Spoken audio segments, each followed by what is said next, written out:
And if you could give advice, 3 good advice to the scale-up leaders that are out there, what should they? What is different? What is their opportunities right now, and what should they go for, or learn, or try? What would that be? I can start. Yes. I'm an electronic engineer from LTH here. That was before the computer science education started. So that's how old I am. And I remember I asked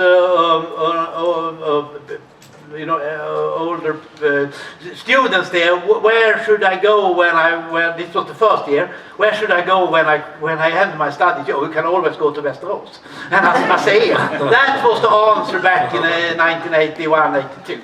And today you only need to go across the street or to Malmö, and you will be prosper for whole life. So this really shows the difference in the ecosystem and the high-tech companies.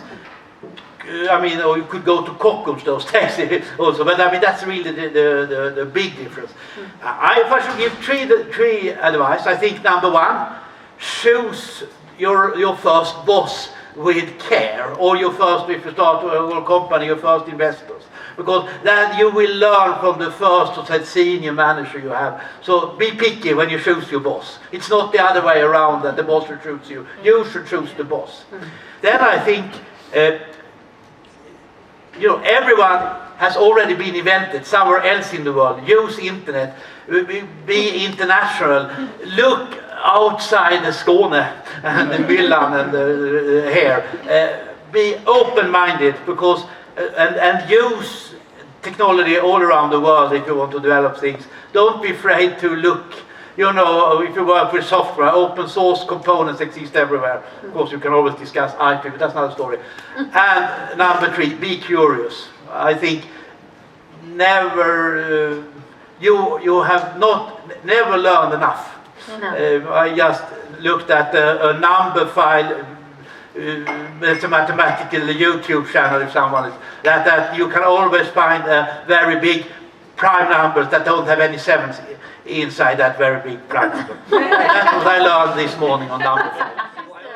Well, what's different? I think one big difference is that you're not students anymore, but the students of today, they actually know quite a lot about business. They have this in the education. And there is so many supporting organizations like this one, like the SMILE, like the Lund University Holding, and those are everywhere in Sweden. So I think the ones that come out today actually have quite good ideas how to present a business and what a business needs. So that's a really big difference, because I know nothing basically. I just thought this was a great idea. And then how do you start a company? How does a board work? What do you mean by new shares? All these things were questions to me. So some of these obstacles that we had, they're no longer here. So that means it's much easier to start businesses. And as Mats said, there is many ways you can start businesses here.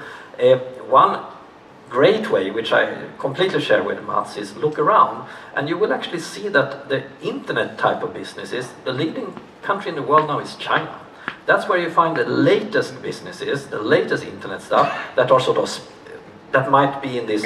It's an ecosystem of internet services, and as you create this ecosystem, new niches emerge all the time, and they will probably do it for another 20 years. So these niches, follow them and see what happens in China. You just copy that and claim that you invented it, blah blah blah, and you become a billionaire. But seriously, so what else? And on tips practically. Yes. As Mats said, choosing people here is so important. To some extent, the best company have the best people, and it's actually not just that once you're the best company you can recruit the best people. To some degree, it follows from having the best company. If you imagine you always compete with 2 or 3 companies, because you eventually will, maybe with 10. If you're 10% better in sort of making decisions, in the speed you execute things, in the way you meet customers, those 10% will translate into 10% better performance, which cumulative, if you take these numbers after 5-6 years, you will have gained 50% market share of your competitors, or 80% market share. So this will matter a lot. So you have to be extremely picky with that. And one more thing, let's see. Or shall we stop there? No, I'll keep the one as a secret. Have fun. Yeah. Yes, why don't we Have end fun. with that? Yeah. You have to have fun. You can't force yourself No, doing something exactly. that you don't love.